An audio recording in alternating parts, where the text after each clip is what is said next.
السلام علیکم۔ موجودہ صورتحال جو ہمارے ملک بھارت میں ہوئی ہے، تو ہم جمیع خدام خواجہ حضور غریب نواز رحمۃ اللہ علیہ اجمیر شریف سے ایک پیغام دینا چاہتے ہیں مسلمانوں کو کہ سویدھان کے دائرے میں رہ کے اپنی آواز بلند کرنا سیکھیں، اور جو بھی کبھی بھی دین و ملت کے معاملات ہوئے ہیں، چاہے وہ ناموس رسول کا معاملہ ہو صلی اللہ علیہ وآلہ وسلم یا اہل بیت اطہار کا، بارگاہ حضور غریب نواز سے ہمیشہ آواز اٹھی ہے۔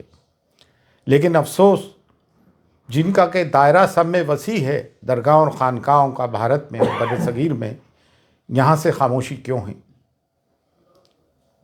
نکل کر خانقاہوں سے ادا کر رسم شبیری، اور یہ وقت مسلکی اختلافات کا نہیں ہے۔ مسلکی اختلافات کو درکنار رکھتے ہوئے، بالا طاق رکھتے ہوئے ہمیں قوم و ملت کے لیے آواز اٹھانی ہے۔ بے شک ہم اس چیز کی سخت مذمت کرتے ہیں جو مہرولی شریف میں بابا قطب الدین بختیار کاکی رحمۃ اللہ علیہ کے قرب و جوار میں جو 700 اور 800 سال پرانی مسجد، مدرسہ، قبرستان ڈھائے گئے ہیں، ہم اس کی سخت مذمت کرتے ہیں۔ یہ اس دور کے قبرستان تھے جو بابا قطب الدین بختیار کاکی، جو حضور غریب نواز کے جانشین ہیں، ان کے ہم اثر تھے، خلفاء تھے اور مریدین تھے۔ اتراکھنڈ میں جو کچھ ظلم ہوا، 14 فروری کی تاریخ تھی کورٹ کی، اس سے پہلے ہی آ کے نگر نگم نے سب ستیہ ناش کیا۔ باقاعدہ مشین گن چلائی گئی مسلمانوں پہ اور ظلم و مظالم اٹھائے جا رہے ہیں۔ ہمیں وہ UCC برداشت ہی نہیں ہے جو ہماری شریعت میں مداخلت کرتا ہو۔ بریلی میں جو توقیر رضا خان صاحب نے آواز اٹھائی، سویدھان کے دائرے میں رہتے ہوئے جیل بھرو آندولن کا آہوان کیا، جو گاندھی جی نے برٹش پیریڈ کے وقت کیا تھا، وہ بھی ایک سویدھانک طریقہ ہے۔ ہم نے اس کی بھی پرزور حمایت کی ہے۔ اور مفتی سلمان اظہری صاحب کو جو بندی بنایا گیا، ان پہ کیس لگایا گیا، ایسی انہوں نے کون سی بات کر دی تھی؟ اور ATS کو اس میں حائل کر دیا گیا۔ جب بھی کوئی مسلمان کوئی اپنے حقوق کی آواز اٹھاتا ہے، اپنے پہ ہو رہے ظلم کی آواز اٹھاتا ہے، تو اس کے تار پاکستان سے یا کسی بھی ٹیررسٹ آرگنائزیشن سے جوڑنے کی کوشش کی جاتی ہے۔ صبر کی، سہنشیلتا کی ایک انتہا ہوتی ہے۔ گزشتہ 10 سال سے میڈیا اینٹی اسلام اور اینٹی مسلم اس پر کارمند ہے، لوگوں کے دلوں میں زہر بھر دیا ہے۔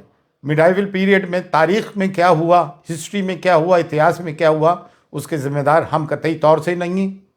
پارٹیشن کے ہم ذمہ دار نہیں، پھر ہمارے پر یہ مظالم اور ظلم کیوں اٹھائے جا رہے ہیں؟ ہندوستان میں ڈائیورسٹی ہے، تمام پھولوں کا ایک گلدستہ ہے، صرف ایک گیندے کا پھول ہی کیوں؟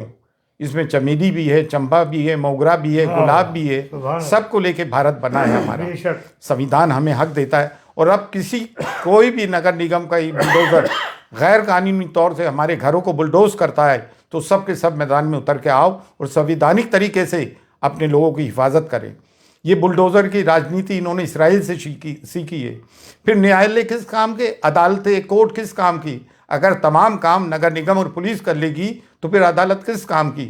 عدالتوں سے جو فیصلے آ رہے ہیں قانون کی روح سے نہیں آ رہے ہیں، بلکہ آستھا کی روح سے آ رہے ہیں۔ تو اب مسلمان جائیں تو کہاں جائیں؟ اب درگاہ اور خانقاہ، جن کا کہ سب میں بڑا گہوارہ ہے، جس کی کہ بھارت میں سب میں زیادہ فالوئنگ ہے، آپ لوگ آواز کیوں نہیں اٹھاتے ہو بھائی؟ بارگاہ غریب نواز جو کلیدی درگاہ ہے، جب یہاں سے آواز اٹھ رہی ہے تو آپ لوگ بھی آئیں اور کھل کر اپنی آواز اٹھائیں۔ یہ نہ سوچیں کہ میں خاموش رہوں گا تو بچ جاؤں گا، نہیں، یہ ہم پہ یلغار کر دیا گیا ہے، اور سویدھان ہمیں حقوق دیتا ہے کہ ہم اپنی بات کو سویدھان کے دائرے میں رہتے ہوئے ڈیموکریٹک طریقے سے آواز اٹھائیں۔